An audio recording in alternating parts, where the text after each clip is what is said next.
Então, dando continuidade ao Congresso, agora nós teremos a conferência do professor Cássio Scarpinella Bueno, advogado, mestre, doutor e livre docente em Direito Processual Civil pela PUC de São Paulo, professor doutor de Direito Processual Civil nos cursos de graduação, especialização, mestrado e doutorado da PUC de São Paulo, Visiting Scholar da Columbia University, Nova York, no ano acadêmico de 2000 a 2001, vice-presidente do Instituto Brasileiro de Direito Processual Civil, IBDP, membro do Instituto Ibero-Americano de Direito Processual, da Associação Internacional de Direito Processual, integrou a comissão revisora do anteprojeto do novo Código de Processo Civil no Senado Federal e participou dos encontros de trabalho de juristas sobre o mesmo projeto no âmbito da Câmara dos Deputados.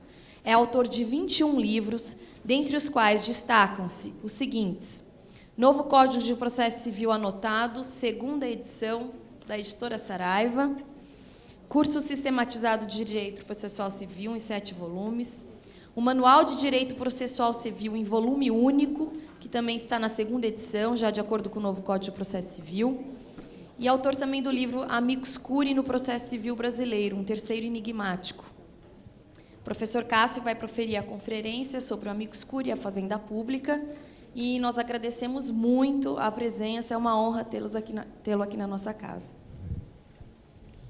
Boa tarde a todos, prazer muito grande estar aqui na PGFN, doutora Rita Nolasco, muito obrigado pelo honroso convite, prontamente aceito, parabéns pela organização do evento, cumprimento a todos os colegas aqui na pessoa da querida amiga professora de PUC, Cláudia Carrali, parabenizo-a pela coordenação dos trabalhos da mesa anterior, né? E vamos falar um pouquinho da Fazenda Pública como Amicus Curiae. É interessante, porque geralmente se fala de Amicus Curiae, aí verificar se a Fazenda pode ser, não pode ser, ou etc., né? Enfim, qual é a relação do Amicus Curiae com relação à Fazenda Pública. Isso é um tema interessante, porque o Código de Processo, né, ele traz expressamente o Amicus Curiae.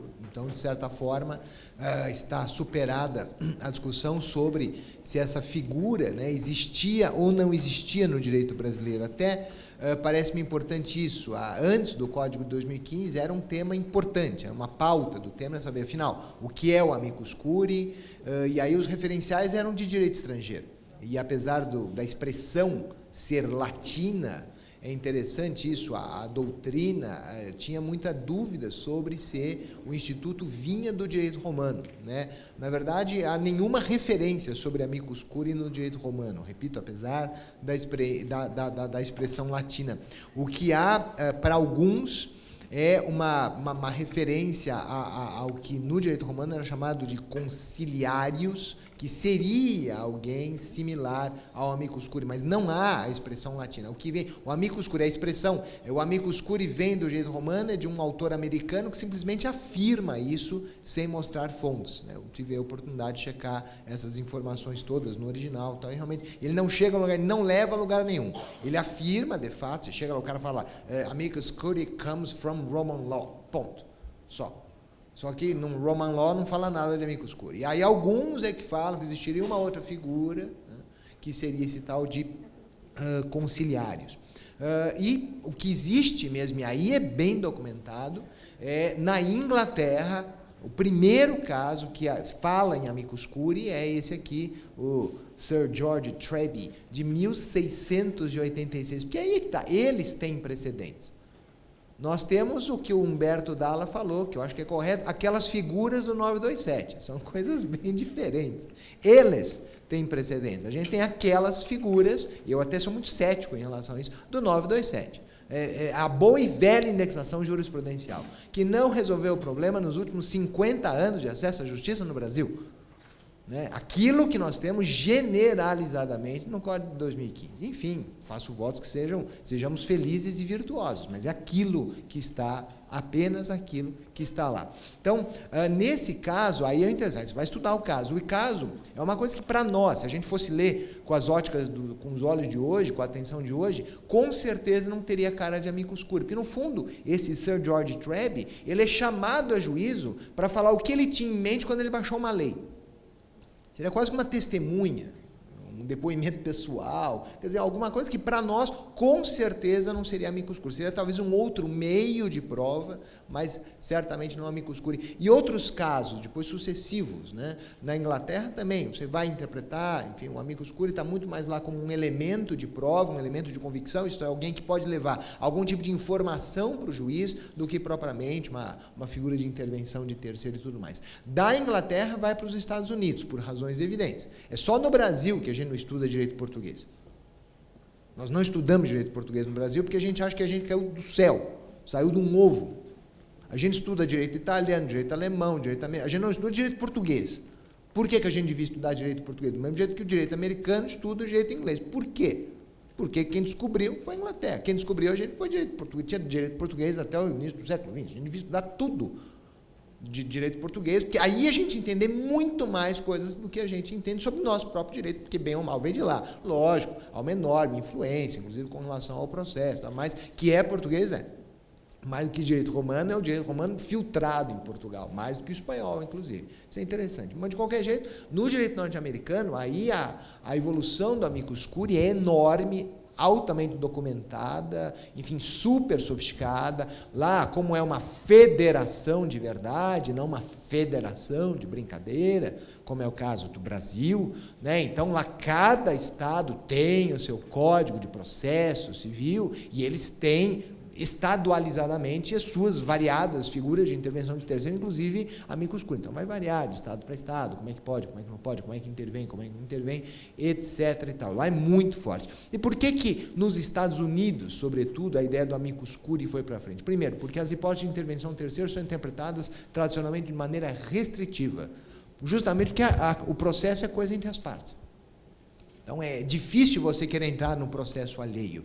Então, por isso, há quase que um jeitinho, né? Se eles fossem brasileiros seria mais fácil de ver isso, né? Mas quase que uma licença poética de permitir que terceiros intervenham em processos alheios sem as amarras das intervenções de terceiro tradicionais, que apesar dos nomes pomposos, não são muito diferentes das nossas. Né? E porque, em muitos casos, e sobretudo aí sim por causa do sistema de precedentes norte-americano e do caráter naturalmente vinculante dos precedentes, o que não existe uma coisa sem a outra, o tal do binding effect, né? Para eles é absolutamente natural, não precisa de autorização constitucional, não precisa de nada, porque é assim.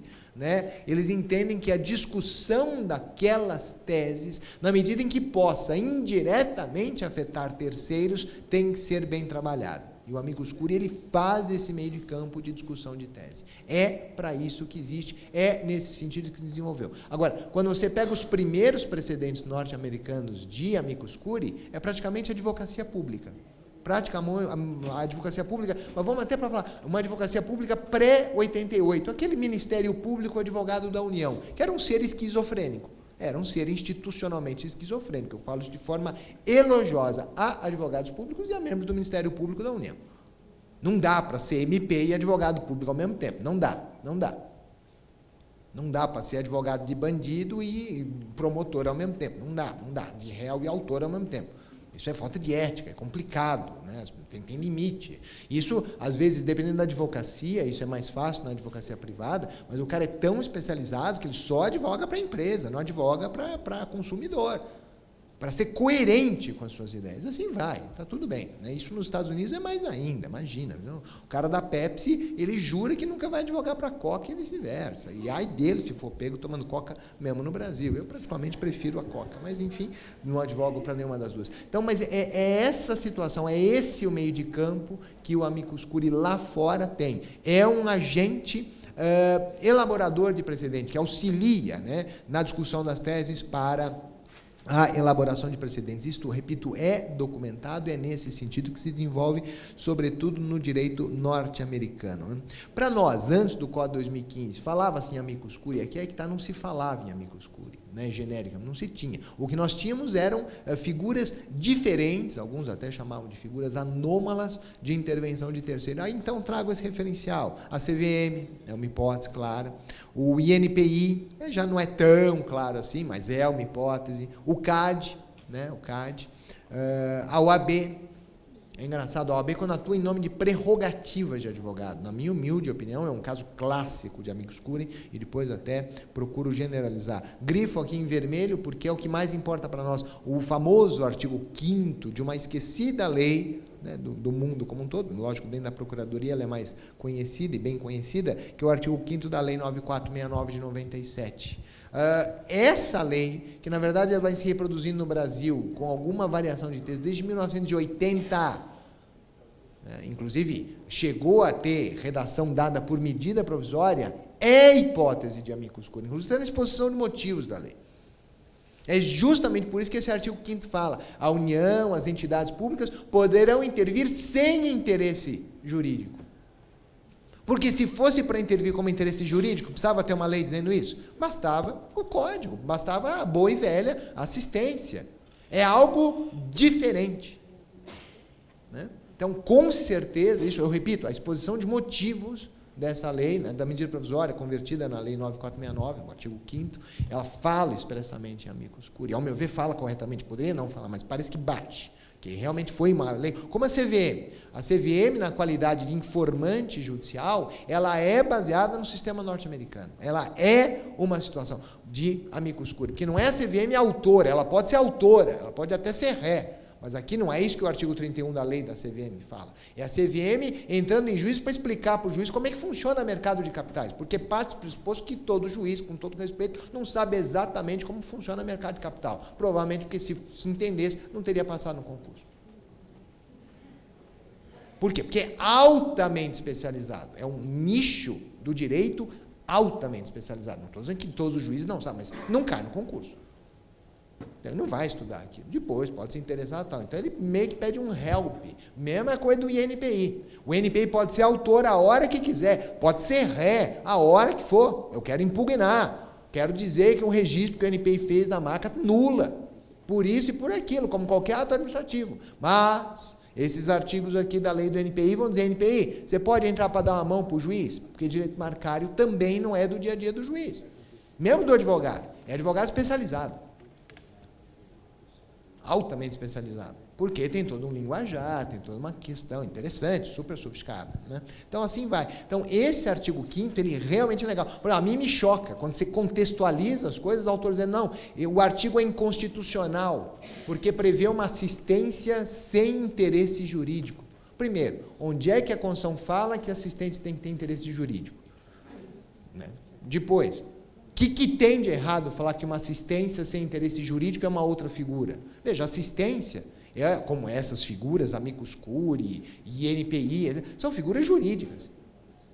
As pessoas, isso vai ter a cara que o direito der. Ou você escolhe assistência na natureza. Existe assistência na natureza? Você planta assistência? Existia assistência antes da gente chegar aqui? Aqui, no Cerrado, havia isso? Não tinha.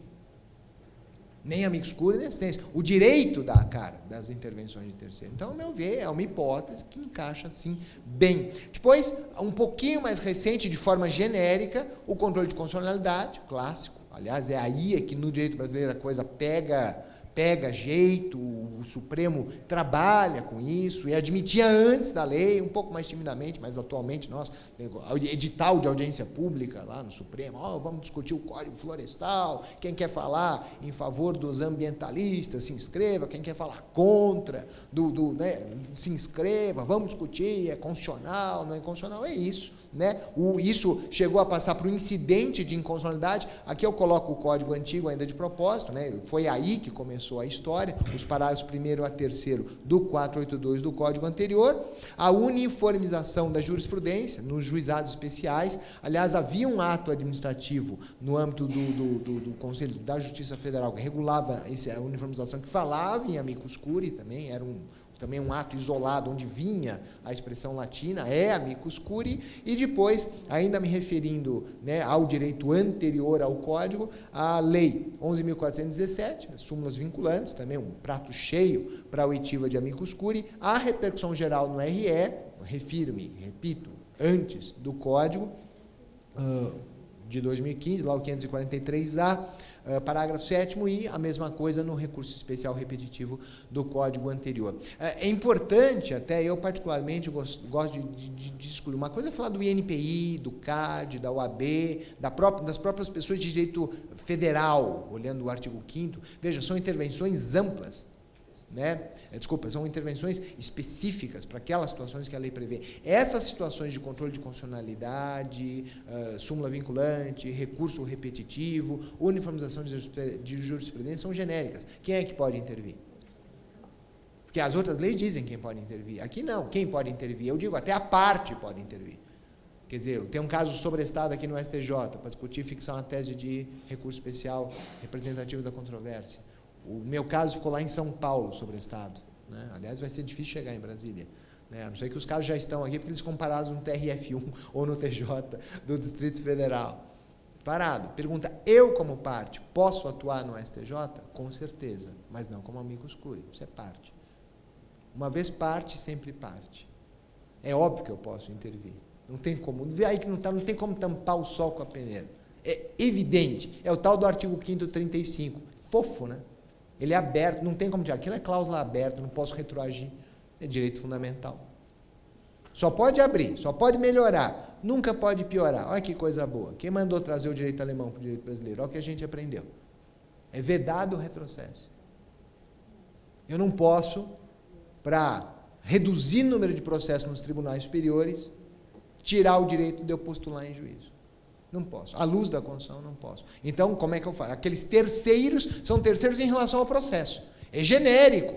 Então, você vai ter as próprias partes, vai ter o MP, vai ter os tribunais informando, vamos ter nós, cidadãos, contribuintes, a própria União, que é ré naquele caso, dando a sua opinião. É que a União, né, nesse caso, como ela sempre vai ser ré, vai ser o repetitivo em relação ao grande litigante, naturalmente vai estar lá já, né? Mas os vários contribuintes, para ficar aqui bem no tema, né, da PGFN, vão poder sim, só que não serão amicus curiae. Serão eles próprios. Amicus curiae quem vai ser? Um sindicato, uma associação, um expert, um contador, um pai de santo, sei lá. Depende do caso. Eu digo pai de santo, nos fetos anencéfalos foi pai de santo falar. Tem que falar. É sério. É muito sério. E é muito importante. Seríssimo. Tem que ter, porque é a representatividade adequada. Depois a gente vai chegar. Então, é isso que vai acontecer lá. E eu me fazia a pergunta, bom, era possível, era necessário, era desejável generalizar o Instituto? A mim sempre me pareceu, por exemplo, eu venho estudando isso há mais de 10 anos, então eu dizia sim. Sim. Mais de 10 anos? Não, faz 15. Agora, né, ele passa rápido, 15, a tese é de 2005, né, e a versão comercial de 2006, a primeira edição. Né. É possível? Sim, eu dizia, é possível, e mais do que possível, é desejável. Por quê? Porque já era uma tendência clara no direito brasileiro os tais dos precedentes, os tais indexadores jurisprudenciais. Bem ou mal, tem a súmula, todo mundo tem que aplicar. Bem ou mal, tem o repetitivo, todo mundo tem que aplicar.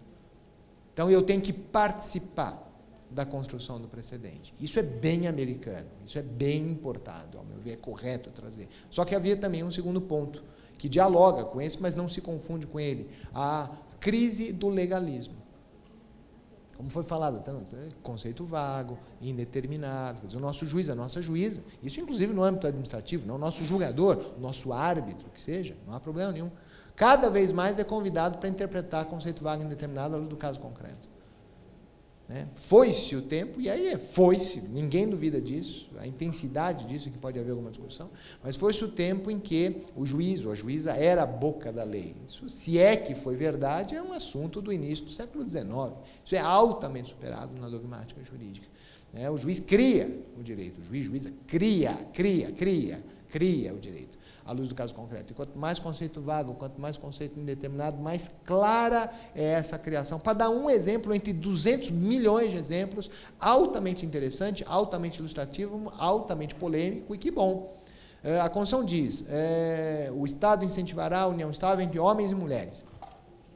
Vem o Supremo Tribunal Supremo Tribunal Federal e fala, não, entre homens e mulheres, sim, mas entre homens e homens, entre mulheres e mulheres, também. Veja, o que é homem, o que é mulher, convenhamos, acho que ninguém duvida. A questão não é essa. A questão é suportável a interpretação, homem, mulher, mulher? A resposta que o Supremo deu, particularmente concordo, sim. Agora, essa questão é antiga, porque ninguém duvida disso. Agora, a nova questão, que está literalmente na pauta, né, inclusive da Corregedoria, com a ministra Nancy Andrighi, e união poliafetiva? É vedada, é proibida, é permitida, é incentivada? O Estado tutela, não tutela? Eu posso lavrar uma escritura, não posso? Veja, isso é o desafio que chega ao judiciário hoje em dia, e chega na administração pública também. Porque eu vou pedir um benefício previdenciário para 2 outras pessoas. São 2 viúvas, mas oficiais, não é amante. Essa é a clássica, né? A mulher e a amante, né? Não é essa situação é velha, a gente tem jurisprudência, tem doutrina, tá? Coitada da amante, aliás, né? Se ela não sabia, se sabia, é complicada a questão. Não é isso que eu estou falando. Era o cara, o falecido, que vivia com 2 mulheres. Ou, se quiser, para ficar ainda mais sofisticado, a falecida que vivia com outras 2 companheiras. A falecida é a falecida, as outras 2 são as viúvas. Veja, isso é surreal há 10 anos atrás, e hoje é o que está na pauta, porque São Paulo e Rio estavam lavrando escrituras poliafetivas, está tudo bem. Eu só quero saber como é que eu, juiz, decido isso, se eu não tenho ideia do que acontece entre 4 paredes, nem entre 2, imagina entre 3 pessoas. É isso, porque é esse o problema que o juiz tem que julgar, o administrador tem que julgar, né? É isso. Então, eu me pergunto, é preciso alguém que ajude o juiz a ver esse tipo de problema para concretizar o conceito vago contido no texto da norma? Pelo amor de Deus. É famoso, todo mundo sabe isso desde o primeiro dia da faculdade, mesmo que a gente tenha se formado há 10, 20, 30 anos atrás. O que é mulher honesta? Para os fins do Código Penal. É a mesma questão. Eu só estou sofisticando o exemplo. Porque a mulher honesta varia de região para região do Brasil, de cidade para cidade do Brasil, e de tempos para tempos. Evidentemente, de tempos para tempos. Imagina, você olha certas coisas antigas, o carnaval de rua da década de 50, você fala, o quê? Eles estavam indo para um casamento, né? De tanta roupa, tanta vestimenta. Ou mesmo enfim, a Elô Pinheiro, né? A garota de Ipanema. Isso é biquíni ou é maiô inteiro? Maiô, né? Bem, coisa patético perto do que a gente vê hoje em dia. Muito, tá? São os Beatles, né? Os Beatles eram considerados cabeludos. Como cabeludo? O cara tinha o cabelo aqui no máximo. Ele simplesmente não passava gel, né? Não passava brilhantina. Esta era a diferença. Todos tinham aquele cabelo e simplesmente não penteavam sem a moda, só. Né? Economizavam certamente uma boa quantidade de libras esterlinas com gel, né? Só. Eram considerados cabeludos e raivosos. Elvis Presley, para dizer alguns exemplos. Vila Lobos, uma música considerada intocável em salas de concerto, uma música melódica maravilhosa, surreal, tá? Só o brasileiro não vê isso. Enfim, é tudo isso. Então, era possível? Sim. Era desejável? Sim. E aí é que entra o Código 2015, desde o anteprojeto. Eu gosto muito de prestar atenção no processo legislativo. Eu acho esse um dado muito interessante para debater várias questões. Aqui vão só as informações. Desde o anteprojeto, elaborado pela Comissão de Juristas, presidida pelo ministro Luiz Fux, como nós sabemos, hoje no Supremo Tribunal Federal, cuja relatora geral foi a nossa querida amiga, professora de, pelo menos nós 3 aqui, que eu sei, a nossa querida professora Tereza Arruda Alvim-Vander, da PUC de São Paulo, a relatora geral da Comissão de Juristas, desde o início, está na exposição de motivos, expressa a razão pela qual o anteprojeto acolhia e acolheu efetivamente o amicus curiae. Então, está no anteprojeto, ficou no projeto do Senado, sempre, lógico, algum aperfeiçoamento, alguma alteração, ao meu ver, até para melhor, no caso aqui particular, ficou no projeto da Câmara, ficou também, acredito eu, na minha opinião, com aperfeiçoamentos, com algo positivo, e ao voltar ao Senado, voltou ao Senado, porque a Câmara mudou tudo que podia mudar, do primeiro ao último artigo. Isso é um dado interessante. Quando eu falo isso, eu não critico o projeto da Câmara, mas eu atesto, é um projeto muito diferente do que aquele do Senado, inclusive sobre amicus curiae. Então tinha que voltar, não é novidade nenhuma, artigo 65, parágrafo 1 da Constituição, voltou. Bom, naquilo que nos interessa, amicus curiae preservado, lei promulgada, lei 13.105. Só para intervir na polêmica instaurada, né, por ocasião do sorteio. Eu sou da doutrina minoritária, que jura que o código entrou em vigor dia 17. Só para as várias polêmicas do código. Tem o 16, o 17, a grande maioria 18, o próprio STJ, CNJ, e realmente há boas razões, mas eu juro por Deus que ainda acho que é dia 17, por não aplicar o artigo 8º da lei complementar 95/98, porque na minha humilde leitura, certamente estará errada, mas até aí não será nem a primeira nem a última vez, eu não consigo ver o artigo 8º aplicado ao prazo de vacácio em ano, apenas em dia. A lei da arbitragem foi dia. A lei da mediação foi dia. O estatuto da pessoa com portador de deficiência, que tudo são leis muito importantes, que entraram em vigor, foram editadas depois e entraram em vigor antes do novo CPC, gerando confusão de direito intertemporal, todas em dia. Aí você vai para o dia seguinte. O Código de Processo é ano. É um ano. Um ano depois da publicação é 17 de março de 2016. Apenas uma nota. É o que o amicus curiae faz, é dar palpite. Às vezes sem ser perguntar. Então, para ilustrar um pouco. Enfim, no nosso código, ele veio. E veio dessa forma. Então, está aqui, enfim, eu trago aí o dispositivo, lógico, grifo aí alguns dispositivos em alguns trechos que me parecem mais relevantes, e depois, sobre isso, fazemos as questões. Então, o juiz ou relator, considerando a relevância da matéria, a especificidade do tema do objeto da demanda, ou a repercussão social da controvérsia, poderá, por decisão irrecorrível, horrível isso, de ofício, ou a requerimento das partes, super mal escrito, tá? Ou de quem pretenda manifestar-se, solicitar ou admitir a participação de pessoa natural ou jurídica, órgão ou entidade especializada, com representatividade adequada, no prazo de 15 dias da sua intimação. Podia ter uns 3 parágrafos aqui. Aliás, por menos que isso, o Código faz 19 parágrafos no artigo 85, só para deixar o advogado público tenso. Mas cadê o negócio lá que falar que a sucumbência era minha? Tem que ler tudo para ver que está lá no 19, mas é no último, né? Quem começar a ler de trás para frente, lógico, já fica feliz de cara. Parágrafo primeiro, a intervenção de que trata o caput não implica alteração de competência. Isso para os nobres colegas, advogados públicos federais, é um problema. Porque a Constituição é muito rígida com esse negócio de justiça federal. Não é tão simples assim. A própria Lei 9469/97 é meio esquisita. Fala só muda a competência se recorrer. Delega só pela metade, mas é o que eu digo, é uma ideia, mas a Constituição deixa, o 109, parágrafo 3º deixa. Ou qual é o pressuposto de incidência do 109, parágrafo 3º? É não ter justiça federal. Bom, se eu estou interiorizando a justiça federal, cada vez é mais raro não ter justiça federal em grandes centros. Né? Então é interessante. Bom, e não pode autorizar, não pode recorrer, salvo embargo de terceiro e o parágrafo 3º. Lógico, a grande pergunta é por que você deixa o parágrafo 3º e não põe ele no parágrafo 1º, se eles tratam do mesmo assunto. Técnica legislativa, porque a ideia é que houvesse um veto. Não houve veto, então você fica com uma redundância. Coisa de idiota. Não, isso está vendo, é absurdo.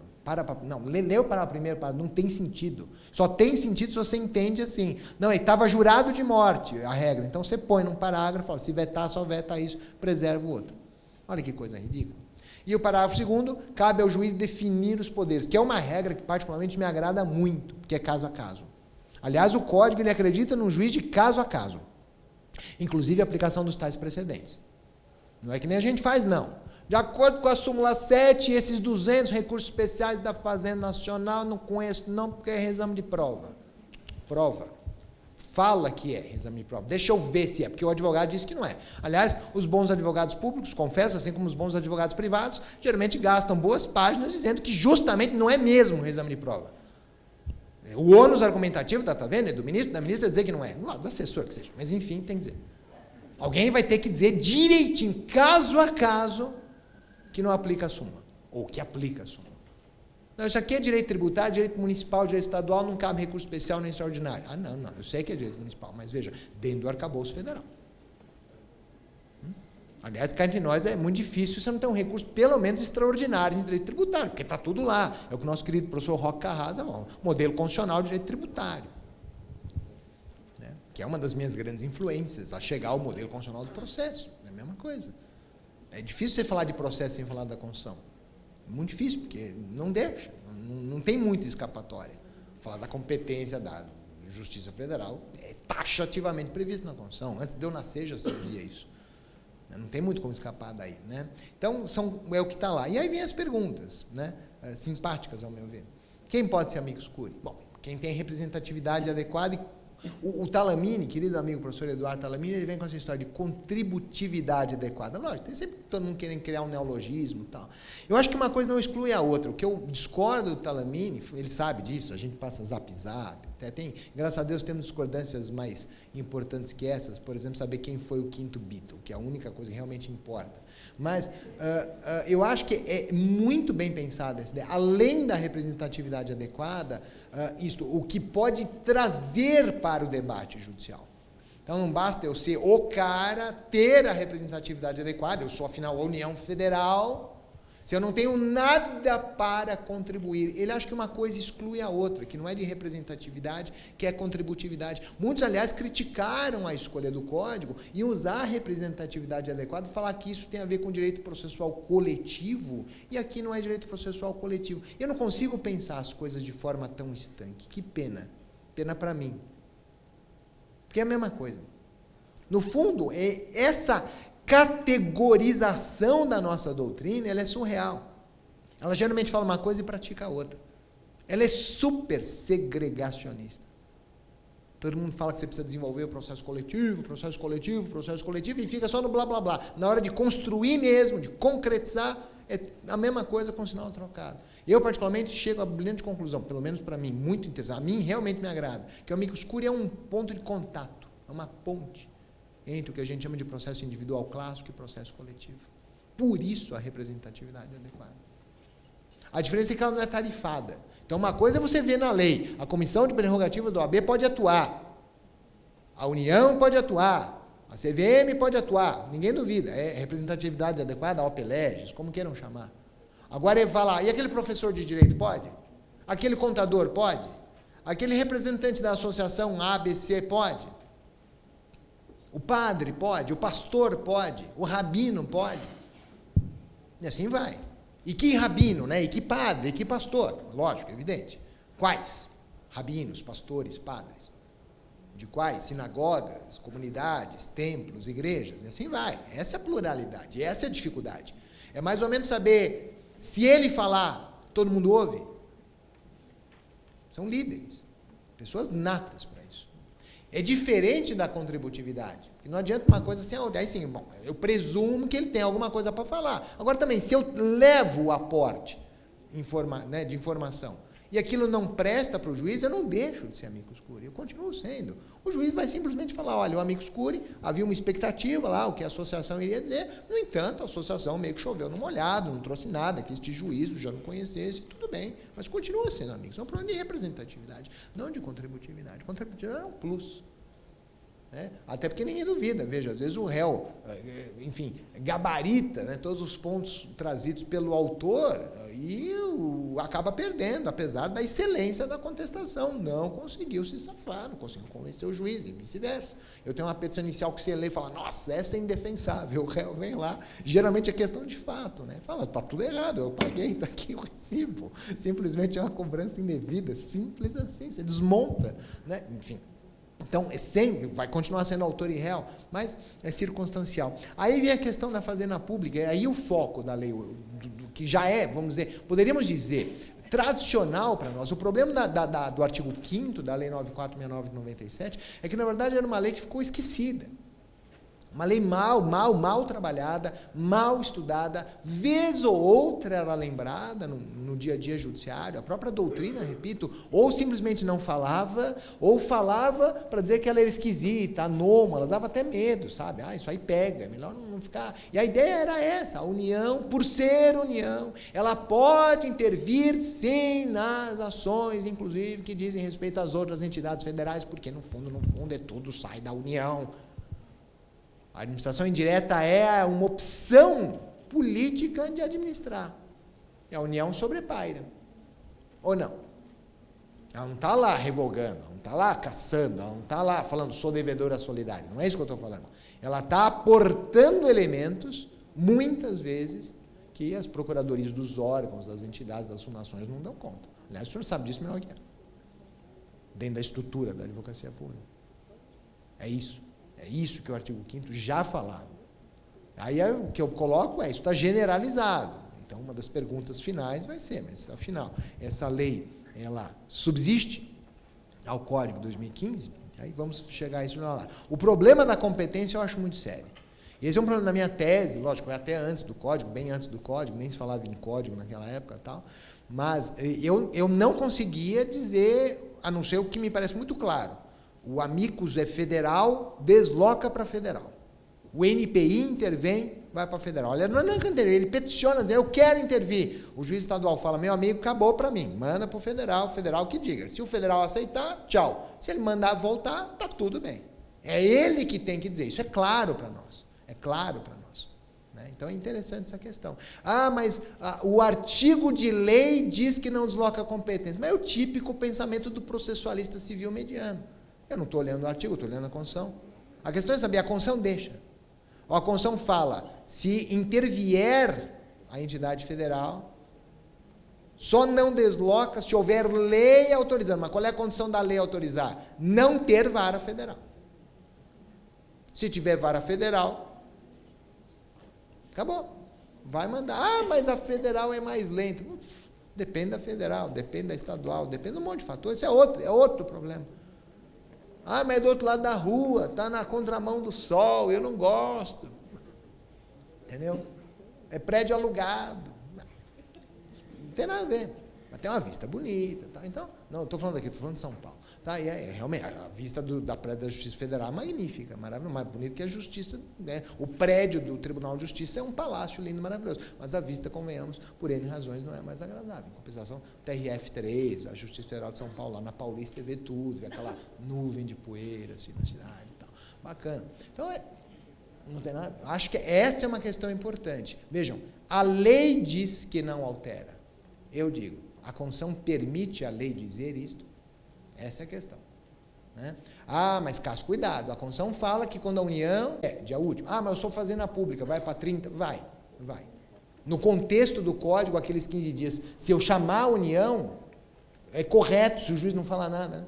É correto dizer que os 15 viram 30, porque os 15 estabelecidos na lei são genéricos, são todos os prazos dobrados para a advocacia pública, todos, esse é todos, está dentro de todos.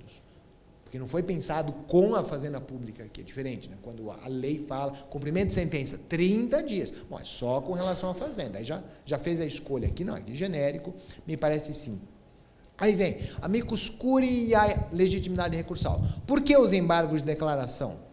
Para preparar precedente, é fundamento determinante de precedente. É o 1022, parágrafo único do Código. Cabe embargo de declaração quando a omissão for consistente na indevida ou não aplicação de precedente. Embargos de declaração. Tem efeito infringente? Tem. Aliás, sempre teve. A boa doutrina, a boa jurisprudência sempre reconheceu isso. Embargos de declaração tem efeito modificativo. É que uma coisa que aí não fica clara é isso. Não é causa de interposição, é consequência de julgamento. Eu não interponho embargos para mudar, mas a consequência do acolhimento, às vezes, não necessariamente é. Né? Então, isso vai. Agora, só embargos IRDR, eu digo, IRDR não. IRDR também, qualquer caso repetitivo. Então, também é recurso especial extraordinário repetitivo. O Código não fala isso. É óbvio que não fala. Está vendo? O Código, e sobretudo depois da Lei 13.256, ele quer criar um abismo entre os tribunais de segundo grau e os tribunais superiores, no que diz respeito a recurso especial extraordinário. A lei quer isto. Ao meu ver, ela não consegue realizar sistematicamente, falando sobretudo porque a competência dos tribunais superiores é derivada da Constituição diretamente. Então, ao meu ver, tem que ser interpretado isso sistematicamente. E a RDR, nos termos do 928, igual a julgamento de demandas repetitivas. Então, sempre que fixar o tal do precedente, o amicus pode recorrer pela tese. Algo do tipo falando, não, juiz, o senhor entendeu mal o que eu quis dizer, o senhor quis dizer uma coisa, o senhor só pela colar, não é isso, não é? Eu tenho uma política de inclusão, o senhor acabou definindo uma política de exclusão na sua sentença, está vendo, a sua sentença está errada, por A, por B, por C. É tese, que é o interesse institucional do amicus, né? O amicus não ganha nem perde, hein? Os associados, os membros, os seguidores, com certeza. O amicus não, o amicus defende uma tese, uma ideia. Uma tese que, de repente, pode vir. E aí vem a pergunta, né, o que pode fazer o Amicus? Memorial, sustentação oral, participar de audiência pública. Lá no FPPC deram uma surtada uma hora, a professora Rita estava lá, eu fiquei meio bravo. Até, que o Amicus paga perícia. Veja, não tem nada a ver. Amicus Curiae não faz perícia, não se confunde com perícia. Não, são coisas totalmente diversas, pelo amor de Deus. Não, o Amicus Curiae vai pôr carta no correio, não é estagiário. O que é isso? O Amicus Curiae é um expert do assunto, é uma sumidade, é uma pessoa relevante, é uma instituição pública, privada, é uma coisa séria. Veja, é carga cognitiva de qualidade para o juiz. O que é negócio de perícia? Quem faz perícia é perito. Não estou diminuindo o trabalho do perito, é coisa muito diferente. O perito vai ver se efetivamente houve uma ranhura lá. Ou não tem nada a ver com Amicus Curiae, não tem nada a ver com esse testemunho técnico, que o código aceita. É que ele chama de perícia informal. Amicus Curiae não fala de fatos concretos, ele fala de teses, ideias, ideologias, valores. Ele não fala do fim do mundo. Ele fala de argumento a terror, vai quebrar, não vai ter Copa, não vai ter Olimpíada, isso tudo bem. Mas ele não vai falar, teve pedalada fiscal no caso. Isso não é Amicus. Isso é perito, isso é auditor, isso é contador, isso é economista, isso é advogado, público, privado, membro do MP, membro da Defensoria. Isso é muito importante, são coisas diferentes, senão não precisava de Amicus. A gente tem que criar um espaço próprio, sobretudo agora que o Código acolheu. E aí vem, subsiste o artigo 5º da lei? Eu digo que não. Inclusive no projeto do Senado, ele era expressamente revogado. Por quê? Porque ele cumpriu a sua função, está tudo no 138. Aí, por N razões, ele não foi revogado expressamente. Mas veja, o 138 diz exatamente a mesma coisa, genericamente. Pergunta, a lei genérica posterior pode revogar a anterior específica? Tem gente que vai dizer que sim, tem gente que vai dizer que não. Eu sou dos que dizem que sim, sem prejuízo do que está no artigo 5º. Porque o único problema que não está no Código, pelo menos diretamente, mas que está no artigo 5º, era inconstitucional, que era o problema do deslocamento de competência só para recurso. Eu digo, ou desloca, ou nos desloca para tudo. Particularmente, se a gente for ler o caput, o 109, o 101 lá, o 109.1 e tal, bom, se não está escrito lá, não é nem assistente, nem depois, não entra, não desloca e ponto final. E é uma boa forma dos advogados públicos federais atuarem um pouco na estadual, para reciclar a ideia, para ir no fórum de estadual e tudo mais, né? Eu gosto muito de defender, para refletir e acabar aqui nos meus 13 minutos aqui. O Amicus Curiae são verdadeiros fiscais setoriais da ordem jurídica. Essa é uma das conclusões que, sinceramente, quanto mais penso, mais eu me convenço do meu acerto. Evidentemente, isso pode soar de uma forma errada. Para mim, está tudo errado. Mas a mim me convence do meu acerto. É o típico caso, é aquilo que a gente conhece tradicionalmente do Ministério Público. O Ministério Público como fiscal da lei, que agora o Código tucanaram a lei, né? Então virou fiscal da ordem jurídica. Né? Tudo bem. A crise do legalismo, são essas coisinhas que você vê, as dicas que o Código dá, uma tendência hermenêutica por trás dele. Então, aquilo que o MP fazia, e que eu acho que tem que continuar a fazer, porque a missão institucional está generalizado. O INPI é fiscal da lei, da propriedade intelectual. A CVM é o fiscal da lei de mercado de capitais. A OAB é um fiscal da lei igualzinho ao MP. Eu adoro falar isso lá na ordem dos advogados. Porque pode entrar em tudo, não porque eu quero, porque o 133, combinado com o 44, inciso 1 do Estatuto, quer. A OAB é um dos pilares da democracia brasileira. Não há como negar isso. Quem negar isso desconhece o modelo constitucional, desconhece o direito brasileiro. Não é questão de ser ou não advogado, ser ou não classista. Isso é ridículo, isso é um discurso de idiota. Essa é a grandeza da advocacia, que aí a entidade é a OAB, para públicos e privados. Aliás, os públicos são coitados, porque tem duplo controle. Os senhores sabem disso melhor do que eu. E a discussão é saber se os defensores públicos também estão ou não sujeitos ao duplo controle. É uma discussão sofisticada, interessante, rica, né? Enfim, estamos aqui no mesmo auditório da DPU, então isso é ainda mais relevante, etc. e tal. Mas é isso. Agora, os outros amigos, aqueles genéricos, não. Veja, o INPI sempre vai ser. Uma associação, não. Nós aqui, individualmente, não. Lógico, mas aquelas figuras, com certeza, são fiscais setoriais. Eu gosto até de destacar o 138, parágrafo único. Ele quer quebrar aquela repetição de ideias, ao meu ver, absolutamente errada. Se está o Estado bem representado pela sua advocacia pública, o MP não intervém. No fundo, o 178, parágrafo único, convida para uma reflexão diversa. Depende. É o MP que vai dizer. É pegar qualquer ação de improbidade administrativa. Vou dar um exemplo teórico, por favor, isso nunca vai acontecer na prática, então não precisa se preocupar. O AGU pode atuar em favor da presidenta quando a presidenta é pessoalmente imputada a alguma coisa? Ou só enquanto presidenta? Dá para discernir o cargo da pessoa, que é uma coisa meio difícil, esquizofrenia, é difícil isso. Se quiserem sair do âmbito federal, o Procurador-Geral do Estado tem uma ação de improbidade, uma ação popular contra o governador, contra o prefeito e tal. Ele pode advogar? Ou ele advoga para o Estado? Porque, eventualmente, pode acontecer do Estado querer ir contra o governador. Falou, o governador faliu o Estado, quebrou tudo, olha o que o cara fez. Sobretudo quando sai do governo. Lógico, fica mais fácil para ver, né? Só quando a oposição entra, aí tá fácil. Tanto é que o STJ vai dizer, a doutrina vai dizer, vai aplaudir, em ação popular, que você pode virar de lado. A entidade pública estava lá, agora apoia aqui, apoia lá, porque a coisa é móvel. É apenas para dizer que o interesse da administração é um, o interesse do MP é outro. Podem até coincidir. Então, eu gosto desse artigo, particularmente eu acho interessante. Bom, aí é uma decorrência do Código. O próprio artigo 8º insiste, a necessária a interpretação da lei, com seus valores, conceitos vagos. O Código, sabemos todos, aposta na qualidade da fundamentação, então, ponto positivo para o amicus atuar.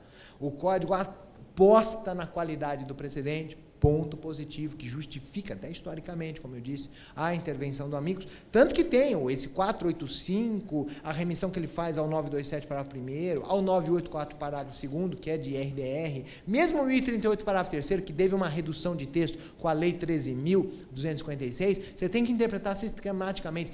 Todos os argumentos pró e contra, sobretudo os levantados pelo amicus, devem ser considerados na decisão judicial. E aí vem, no fundo, o que a gente está tendo cada vez mais no judiciário para robustecer a importância do amicus? Esses conflitos democráticos, conflitos políticos que antes, isso é muito claro na doutrina norte-americana, eu trago de lá essa ideia, que eram antes exclusivos do parlamento, do legislativo. Eles foram e estão sendo cada vez mais judicializados. Aqui em Brasília a gente vê muito disso. O partido que perde lá uma votação de lei, que tentou, fez de tudo, lógico, dentro da democracia, para impedir, para votar em outro sentido, etc., perde, o que ele faz? O tempo suficiente depois para elaborar uma petição de ADIM. Ele leva a questão para o Supremo. Lógico, com bases políticas, jurídicas, tal, mas leva. O Rio de Janeiro, na minha opinião, muito corretamente, entrou com uma exemplar ADIM no Supremo contra alguns dispositivos do Código de Processo Civil, questionando o pacto federativo. Inclusive, a vinculação do precedente em que o Estado não tenha participado como amicus curiae. Sensacional. Na minha humilde opinião, se eu fosse o ministro Toffoli, já tinha dado a liminar.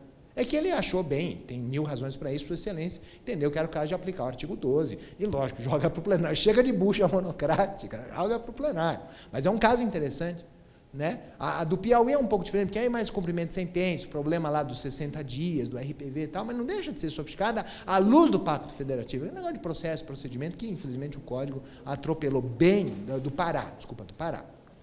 Não é do Piauí, não, do Pará. Mas a do Rio ela é mais ampla, para ilustrar isso. Né? O Rio chega a questionar, mas que precedente é esse do qual eu não participei e pode me gerar um prejuízo? À luz do contraditório, à luz da vedação da decisão surpresa, na minha humilde opinião, sinceramente, belíssima ADIM. A mim me convenceu, totalmente. Tá? A ponto, enfim, não é o meu caso, mas eu daria uma liminar. Né? Então é isso, você traz isso, né? Então as audiências públicas, tal, e você filtrar essas informações. Tanto que na ADIM do Rio, várias entidades, inclusive outros estados, já estão aderindo como amicus curiae. Nota de rodapé, na minha humilde opinião. O outro estado membro não é amicus, ele é colegitimado. Seria um assistente litisconsorcial. É que na prática está entrando todo mundo como amigos, que é mais sofisticado, mas é o bom e velho caso de assistência litisconsorcial. E aí, no fundo, o que essa qualidade de precedentes, essa legitimação democrática das decisões, onde vão nos conduzir? A eficiência do próprio direito material. Isso é o virtuoso, esse é o ciclo virtuoso que o Código quer a médio, longo espaço de tempo conseguir. Eu espero que, pelo menos a médio, se não a longo espaço, a gente consiga chegar. Que são 2 dispositivos lindos, lá diz lá ainda que veio da Ajures, por iniciativa dos magistrados do Rio Grande do Sul. Eu acho que eles estão fora de lugar, mas eles são pertinentes. 985, parágrafo 2º, e 1040, inciso 4. As agências devem regular a aplicação de precedente. O Rio até critica, mas a agência precisaria ter participado. Enfim, mas vamos supor que elas participaram, né, como amicus curiae, pelo menos, do precedente. Mas tem que aplicar. A partir do momento que você mata na raiz, é o problema. Você mata na raiz o problema, você não vai para o judiciário. O dia lá, São Paulo, tem uma súmula dizendo, é abusiva a cláusula que exclui estende. Diariamente chegam dezenas e dezenas de casos dizendo que o plano de saúde continua cobrando pelo estende. O dia que a agência der um basta nisso, resolveu o problema. Porque a minoria vai ao juízo e ganha-se na diferença. É uma questão econômica, é muito simples de ver. Né? Então, é isto. O código, ao meu ver, ele resolve isso de maneira virtuosa, dada a qualidade do precedente, adequada a fundamentação, etc. E tal. E com isso, senhoras e senhores, com essas reflexões, meu muito obrigado a todos, muito obrigado pelo convite, muito obrigado pela atenção.